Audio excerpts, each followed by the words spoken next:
ഈ സമസ്തക്കാർക്ക് ദിക്ർ ഫാക്ടറികളുണ്ട്.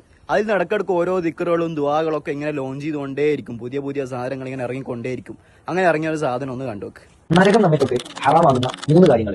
അതിലൊന്നാമത്തേത് 70,000 തവണ തഹ്ലീൽ ചെല്ലുക. ലാ ഇലാഹ ഇല്ലല്ലാഹ് എന്ന് പറയുന്ന ഈ ഒരു തഹ്ലീൽ 70,000 തവണ ചെല്ലുക. ഇതുപോലെയുള്ള പൊട്ടത്തരങ്ങൾ വിളിച്ചു പറയുന്ന കുറെ ആളുകളെ നമുക്ക് ഈ സോഷ്യൽ മീഡിയയിൽ കാണാൻ സാധിക്കും. നമ്മൾ മനസ്സിലാക്കേണ്ടത് നമുക്ക് ദിക്റുകളും ദുആകളൊക്കെ എത്രമാണെങ്കിലും നമ്മുടെ ജീവിതത്തിൽ വർദ്ധിപ്പിക്കാവുന്നതാണ്. എന്നാൽ ഇന്ന കാര്യത്തിന് ഇന്ന ദിക്ർ അല്ലെങ്കിൽ ഇന്ന ദുആ ഇത്ര പ്രാവശ്യം ചൊല്ലിയാൽ ഇന്ന ഇത് കിട്ടും എന്ന് പറയേണ്ടത് അള്ളാഹു റസൂലാണ്. അല്ലാതെ ഒരാൾക്കും ദീനിൽ തോന്നിയ പോലെ കടത്തിക്കൂട്ടാൻ അവകാശമില്ല.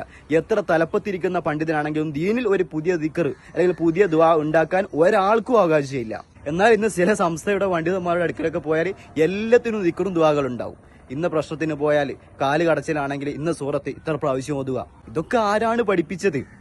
ഇന്ന കാര്യത്തിന് ഇത്ര പ്രാവശ്യം ഈ സൂറത്ത് ഓതണം എന്ന് പഠിപ്പിക്കേണ്ടത് അള്ളാഹു റസൂലാണ്.